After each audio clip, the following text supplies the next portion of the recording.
मेरे एक दोस्त हैं, उनकी बात मुझे बड़ी अच्छी लगी। वो कहते हैं तगड़े रिश्तेदार आते हैं ना तो कई दफ़ा मेरा माज अल्लाह झूठ बोलने को दिल करता है।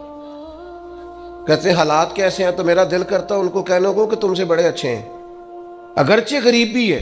कहते हैं मैं चिढ़ता हूं कि बंदों का क्या काम है आके मेरे लिए परेशानी का इजहार करें और कहें कोई हुक्म हुआ तो बताना, क्या मतलब है। वो कोई शायर था ना, तो कोई बंदा 5 रुपए फेंक गया उसको, उसने कहा जी आपको ज़रूरत होगी, तो बड़ा दानश्वर आदमी था, उसने कहा उठ अपने पैसे ले जा, मुझे ज़रूरत होगी तो अल्लाह रसूल से मांग लूँगा।